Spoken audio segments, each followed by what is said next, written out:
Shalom, saudaraku, jemaat pemulihan di mana saja berada, dan juga bagi semua teman-teman yang pas lewat di channel ini. Selamat berbahagia, selamat berjumpa. Kasih Tuhan Yesus selalu menyertai kita. Topik kali ini kita akan membahas kali ini kita akan membicarakan apa itu doa. Doa hampir semua orang beragama tahu bahwa itu hal meminta. Hampir 99% semua orang beragama jika dikatakan doa, prayer, itu berarti asking, meminta. Terlepas dari percaya atau tidak, tapi meminta kepada Sang Maha Kuasa. Itu arti doa. Dari kecil kita diajarkan seperti itu. Sehingga tidak heran bahwa doa itu hanya sekedar kadangkala hanya sebagai kata-kata formalitas, supaya enak, indah didengar orang ketika kita disuruh berdoa, atau sebagai titipan-titipan salam kepada teman-teman atau kerabat, atau teman kerja dengan mengatakan, titip doa, doakan saya, tanpa mengerti apa itu doa. Dan ini sangat disayangkan. Sebagai orang yang percaya, doa itu adalah sesuatu yang wajib. Kita akan belajar nanti bagaimana Yesus mengajarkan tentang berdoa itu sendiri. Jadi di zaman itu, doa dikenal oleh orang-orang Yahudi, ahli-ahli Taurat, sebagai sebuah kebiasaan ritual agamawi yang mendapat nilai tersendiri di mata sosial. Jadi kalau mereka berdoa, itu sebagai penunjukan bahwa mereka spiritualis, rohani. Sehingga tidak heran mereka sering berdoa di pinggir jalan, di tempat-tempat keramaian, di perempatan. Tujuannya hanya untuk memberi mereka, menunjukkan identitas mereka sebagai seorang spiritualis. Dan ini terjadi di kalangan Kristen dan di Indonesia banyak. Tidak heran mereka memakai simbol-simbol agama, lalu sambil mulut komat kamit, memegang sesuatu, untuk menunjukkan bahwa mereka sedang berdoa. Dan ini sangat berbalikan sekali pengertian ini ketika Yesus mengajarkan tentang doa itu sesungguhnya. Sehingga Yesus banyak kali kontroversi mengecam ahli Taurat, tokoh-tokoh agama tentang doa itu sendiri. Jadi kita akan meluruskan persepsi kita supaya kita memiliki pemahaman yang sama bahwa doa itu bukan cuma sekedar meminta. Jadi bagaimana kalau saya mengatakan, saya berkata, ya Tuhan, Engkau baik. Terima kasih Tuhan atas segala yang Kau kerjakan hari ini. Terima kasih buat karunia-Mu, terima kasih buat umur yang Kau berikan. Dan aku mensyukuri segala sesuatu yang telah terjadi padaku. Aku berterima kasih karena Engkau baik. Saya tidak meminta sesuatu di dalam pernyataan saya. Apakah ini kategori doa? Ya. Jadi doa dan pujian adalah sepaket seperti dua sisi mata uang. Doa pada hakikatnya harus dilandaskan dengan percaya. Sebab Anda tidak akan mungkin bisa berdoa tanpa basic percaya. Sama sepertinya handphone, kita tidak akan mungkin bisa meng-call seseorang, menelpon seseorang kalau kita nggak punya pulsa. Betul nggak? Ya, sekalipun kita punya wujud HP konkret, iPhone barangkali atau apapun, HP yang mahal, tapi kalau kita tidak mempunyai pulsa, kita pasti tidak akan bisa melakukan calling, pemanggilan. Seperti itu. Jadi doa, basis utamanya, basicnya itu adalah percaya, iman. Yang disebut iman, percaya bahwa Tuhan itu ada. Ibrani pasal 10 ayat 38, bahwa orangku yang benar akan hidup oleh iman. Apabila dia menjauhkan diri, tidak lagi menggunakan iman, maka dia gak akan bisa relate kepadaku. Aku tidak berkenan, artinya tidak akan bisa terhubung. Dan ini make sense kalau saya mengatakan, jika Anda tidak memiliki pulsa, maka Anda tidak akan bisa terhubung dengan saya. Relate ya, masuk akal, make sense ini. Dan itulah pengertiannya. Jadi pertama kita harus tahu bahwa doa itu basicnya adalah iman, faith. Bahwa Tuhan itu mendengar, bahwa Tuhan itu ada. bahwa Tuhan itu maha tahu, maha hadir, maha kuasa. Tanpa pengertian itu, maka doa kita hanya angin-angin, hanya sebagai sebuah ritual untuk dipertontonkan. Ya, jadi doa basisnya sekali lagi adalah percaya.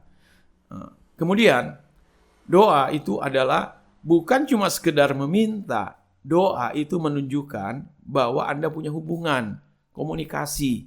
Jadi kalau kita berbicara tentang doa, itu pasti bukan kepada sesama, tetapi kepada Tuhan yang di atas, yang ada di dalam kita. Ya, seperti itu. Jadi kalau ada orang mengatakan doa, kita langsung tahu dia berhubungan dengan Tuhan. Tapi apakah dia benar-benar berhubungan? Ya, kita nggak bisa menghakimi, karena itu privasi, ya, privasi seseorang. Hanya dia secara pribadi dan Tuhan yang tahu. Jadi, saya ulangi lagi bahwa doa basicnya itu adalah iman. Dan kedua, doa itu adalah hubungan, menunjukkan komunikasi. Ada hubungan. Kalau ada komunikasi, berarti ada hubungan. Kalau ada hubungan, pasti ada komunikasi. Sebab komunikasi yang baik, itu selalu didasari dengan hubungan yang baik. Jadi kalau ada hubungan baik, pasti ada komunikasi baik. Dan hubungan yang sehat, itu selalu adanya komunikasi. Jadi berbicara tentang hubungan, ini bukan berbicara tentang jarak, ya. Bukan jarak secara geografis antara Jakarta, Surabaya, Sydney, Singapura. Nah, itu ada jarak sekian ribu kilometer dan sebagainya. Tetapi di dalam doa itu tidak ada jarak secara geografis, tetapi tentang kualitas hubungan itu sendiri. Saya berikan contoh. Ada dua orang bersahabat duduk berdekatan, bersebelahan di warung kopi, kafe, lagi ngopi. Mereka bersebelahan, ya jarak mungkin 30 sentian gitu. Yang temannya satu WhatsApp, nggak tahu sama siapa dia WhatsApp. Yang satunya lagi juga sibuk dengan WhatsApp-nya. Secara geografis, secara materi, ya mereka berdekatan. Tetapi dalam situasi itu mereka tidak berhubungan, padahal mereka teman. Jadi ini harus kita sadari. Bukan karena kita punya jubah agamis, punya predikat seorang pelayan, pendeta, agama, majelis, maka itu sudah merupakan tanda bahwa kita memiliki hubungan dengan Tuhan. Belum tentu, karena hubungan itu bersifat personal. Jadi setelah doa itu adalah komunikasi yang berlandaskan hubungan yang baik, dan dengan demikian kita akan mengerti bahwa kita tidak bisa putus dengan doa. Sama seperti halnya nafas. Sadari atau tidak, nafas itu adalah substansi dasar yang menopang kehidupan. Doa juga adalah substansi dasar yang menopang kehidupan spiritual kita. Karena spiritual itu lebih dominan, lebih menguasai dunia materi. Karena terbukti, dunia materi kita, fisik kita, harta benda kita, pangkat apa semuanya yang dua kolong langit ini akan menemui masa expire, habis, musnah. Tetapi kekekalan dunia spiritual kita akan tetap berlanjut. Jadi ada persoalan di dunia setelah mati, jadi tidak selesai itu. Karena itu doa merupakan kebutuhan. Tidak bisa kita mengatakan bahwa doa itu hanya formalitas. Tidak ada orang berani mengatakan nafas itu formalitas. Tidak. Nafas itu kebutuhan. Esensi dasar kehidupan kita adalah bernafas. Demikian dengan doa. Jadi doa adalah hubungan. Dan kualitas hubungan kita itu akan menentukan kualitas komunikasi. Jadi jika ada hubungan, pasti ada komunikasi. Dan hubungan yang baik, pasti ada komunikasi yang baik. Demikian sebaliknya. Setelah ada hubungan, Anda bisa bercerita, Anda bisa curhat, Anda bisa menyatakan ekspresi hati Anda bisa menyatakan apresiasi Anda. Misalnya, saya punya hubungan baik dengan seorang teman, saya akan bisa memuji dia. Hei, terima kasih, kamu hebat ya, terima kasih kamu sudah menolong saya kemarin. Memang kamu cerdas, kamu luar biasa. Atau saya curhat, ya itu kan ada hubungan. Nggak mungkin kita curhat kepada seseorang yang kita tidak punya hubungan. Dan orang berani curhat berarti ada kualitas hubungan yang baik kepada orang tersebut. Nah, jadi tempat curhat yang baik adalah Tuhan. Dan Anda tidak akan berani curhat sepenuh hati kalau Anda tidak punya hubungan baik dengan Tuhan. Karena Tuhan itu adalah satu pribadi. Oke? Sampai di sini kita sudah memahami dua prinsip dasar ini. Doa itu basisnya adalah iman. Dan doa itu adalah komunikasi karena adanya hubungan. Didasari dengan hubungan. Semakin baik hubunganmu, semakin baik komunikasimu. Semakin baik komunikasimu, doamu, maka semakin baik hubunganmu. Jadi sekarang kita bisa sampai pada sebuah kesimpulan bersama. Kita selaraskan pengertian kita ini bahwa doa itu adalah hubungan dengan Tuhan, dengan komunikasi. Nah, komunikasi itu bisa dengan suara, bisa dengan gesture, gerak tubuh, bahkan bisa juga dengan ekspresi tubuh, ya.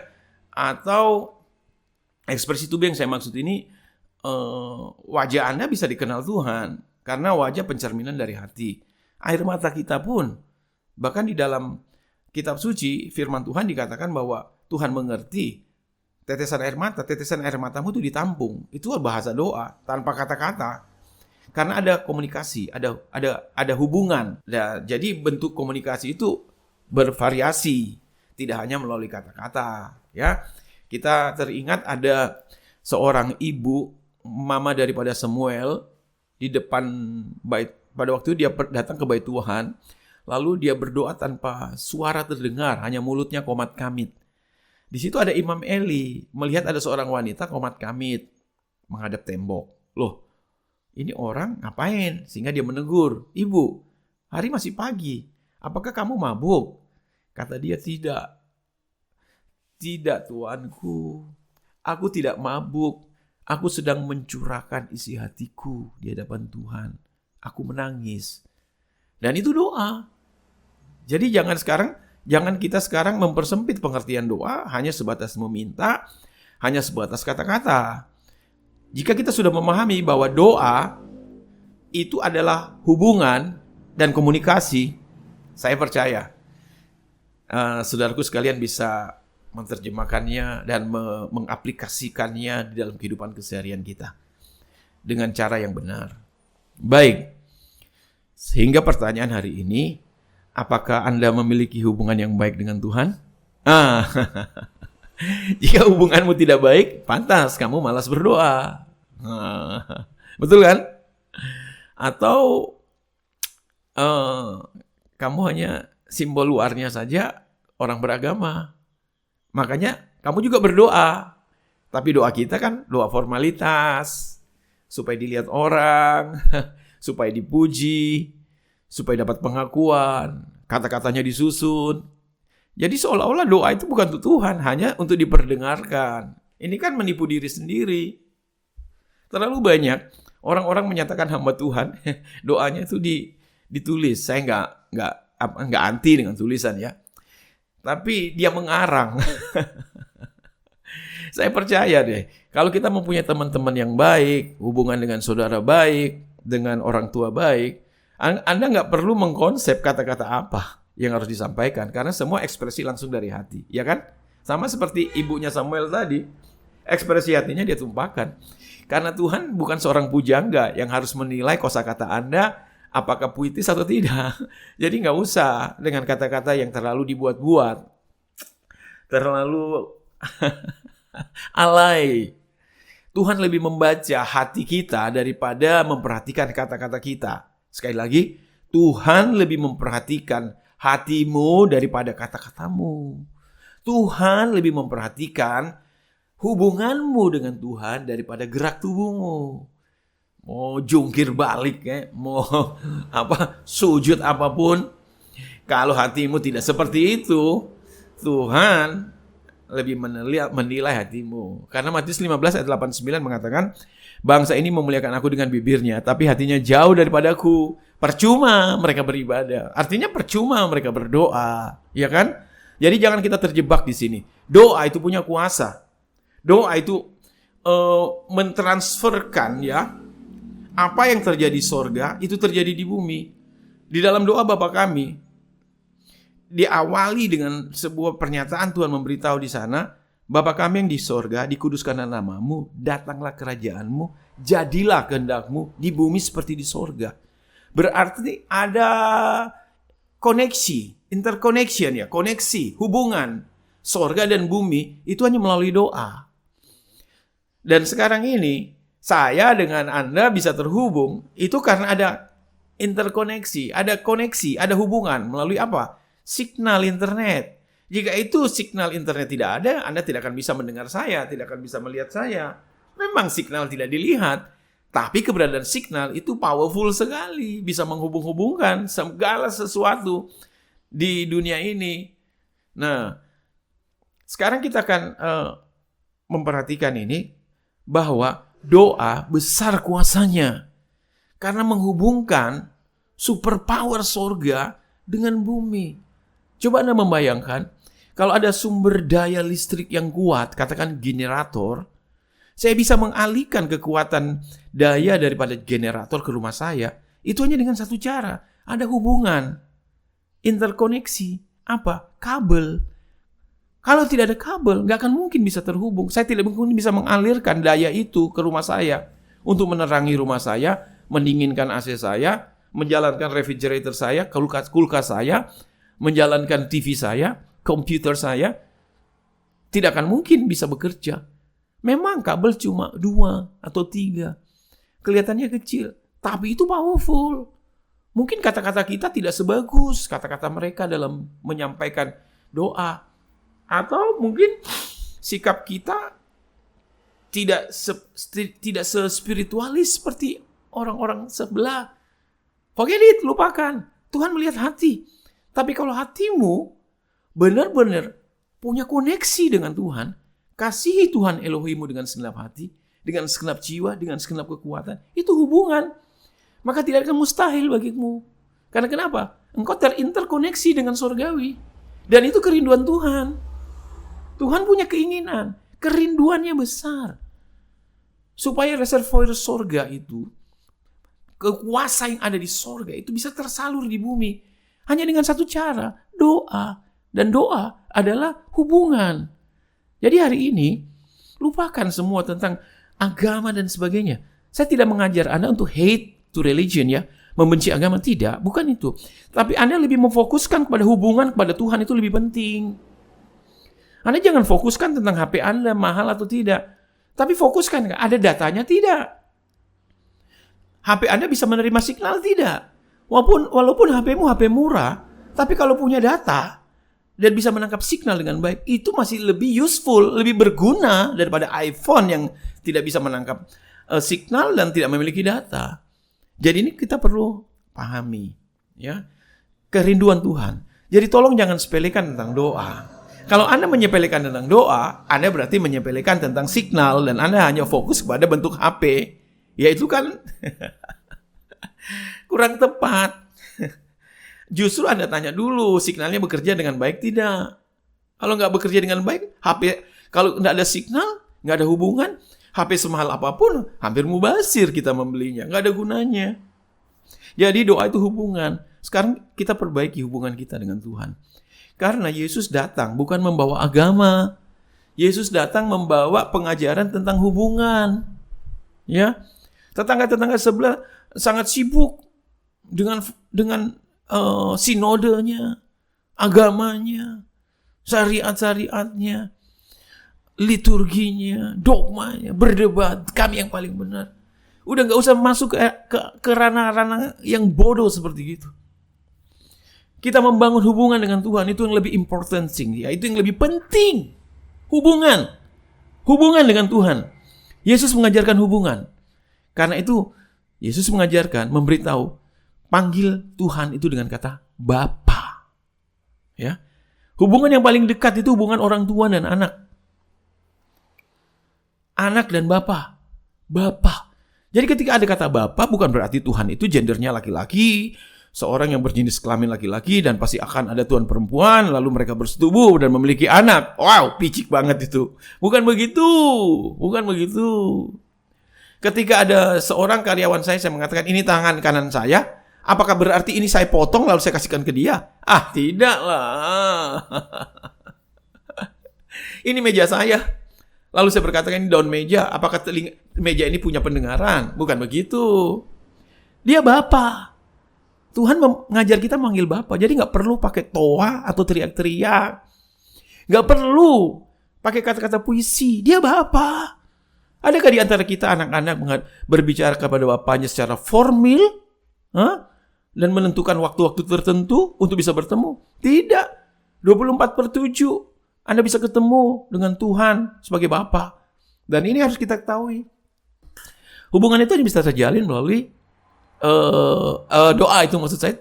Komunikasi bisa terjalin melalui hubungan. Jadi kalau Anda tidak punya hubungan dengan Tuhan, ya sudah.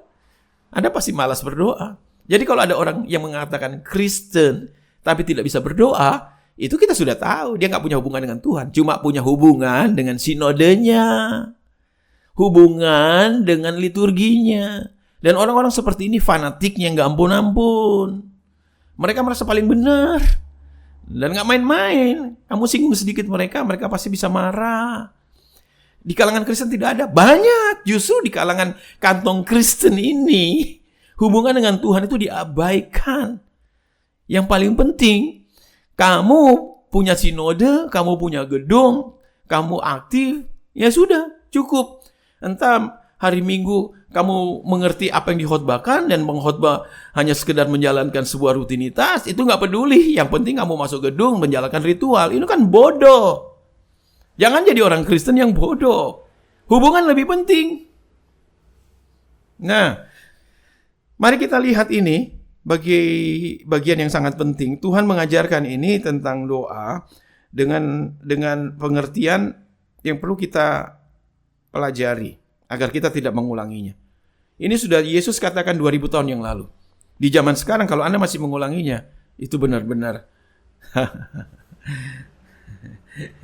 keras kepala, bebal. Dalam Matius pasal 6 ayat yang kelima, saya bacakan. Dan apabila kamu berdoa, janganlah berdoa seperti orang munafik. Berarti ada doanya orang munafik. Hati-hati. Jangan menganggap, saya sudah berdoa. Tapi kalau klasifikasinya munafik, Tuhan reject ini. Jangan berdoa seperti orang munafik.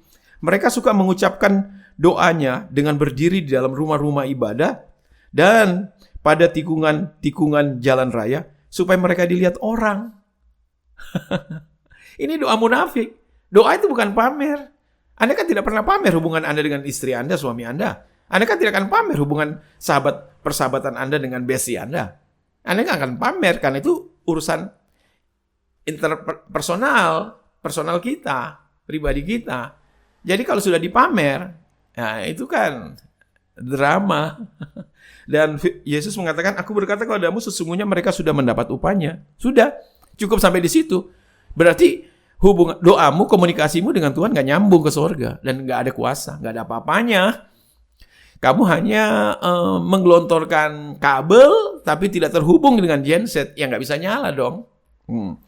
Ayat yang ke-6, tetapi jika engkau berdoa, masuklah ke dalam kamarmu, tutuplah pintu dan berdoalah kepada Bapamu yang ada di tempat tersembunyi. Maka Bapamu yang melihat yang di tempat tersembunyi akan membalasnya kepadamu. Apa maksudnya? Doa itu privasi, hubungan, personal.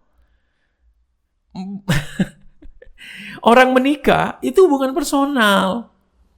Misalnya, adakah, walaupun itu sahabat atau saudara, pengantin laki-laki akan menikah, lalu dia memberikan delegasi kepada Anda.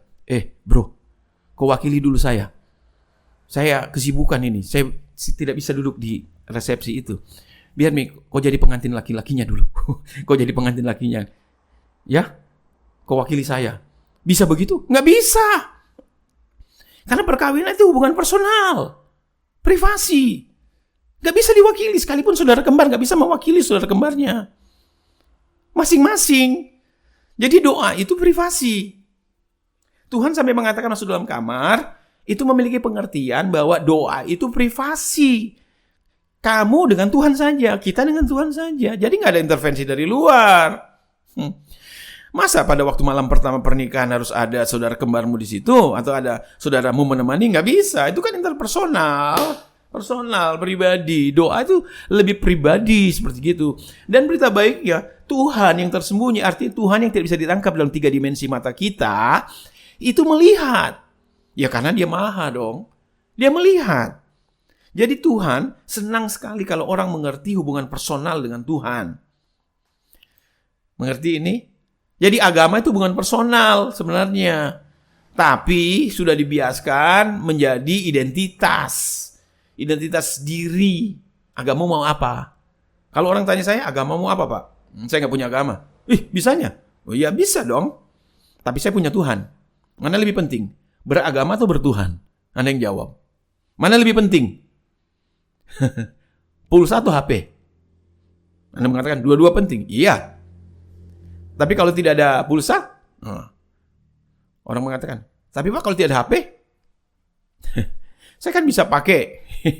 Kalau tidak ada HP, yang penting ada jaringan internet, kan saya bisa menggunakannya dengan device yang lain. Tapi yang paling penting adalah signalnya, itu yang paling penting kan. Jadi pribadi. Kemudian ayat yang ke-7, lagi dalam doamu itu janganlah kamu bertele-tele seperti kebiasaan orang yang tidak mengenal Tuhan. Mereka menyangka bahwa karena banyaknya kata-kata doanya akan dikabulkan. Jadi seperti yang saya katakan tadi, doa itu bukan kata-kata, bukan sekedar kata-kata. Tapi doa itu hubungan. Ketika kita pernah berhubungan dengan seorang yang kita cintai, let's say itu pacar kita atau kekasih kita, itu lebih banyak diamnya loh daripada berkata-kata, ya kan? Coba perhatikan, kalau Anda cowok dan cewek, yang cowoknya banyak berkata-kata, itu berarti baru naksir. Tapi kalau diam, mereka berarti sudah punya hubungan. Jadi kualitas hubungan itu bukan dengan kata-kata yang banyak, tapi dengan sikap hati. Karena hubungan tidak harus dengan kata-kata. Karena komunikasi, variasinya banyak. Pada waktu Anda menggenggam tangan pasanganmu tanpa kata-kata, itu sudah hubungan. Ada kehangatan yang mengalir. Jadi mari kita pahami, jemaat pemulihan yang saya kasihi, tingkatkan kualitas hubunganmu dengan Tuhan.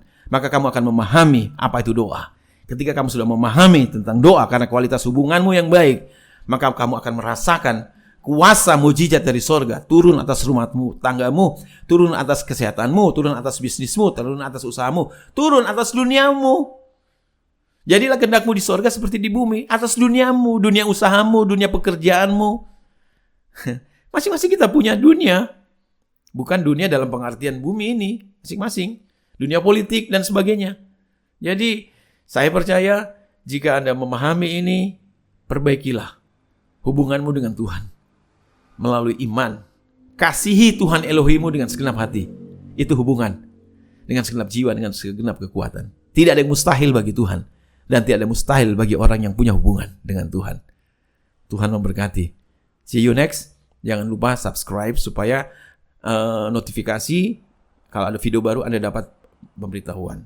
Dan walaupun ini channel internal untuk JKI Pemulihan ada di Morowali Utara, Sulawesi Tengah, tapi tidak menutup kemungkinan karena ini terbuka secara publik, bisa diakses oleh semua orang. Ya, itu hak Anda. Anda boleh komen, minta doa, atau ada mempunyai pendapat lain, bisa Anda sharing di sana, kita membicarakannya. Ya, maka dengan demikian, doa saya, kita semua bahagia, sehat, berkelimpahan, sukacita. Immanuel, Tuhan menyertaimu. Amin. Yes.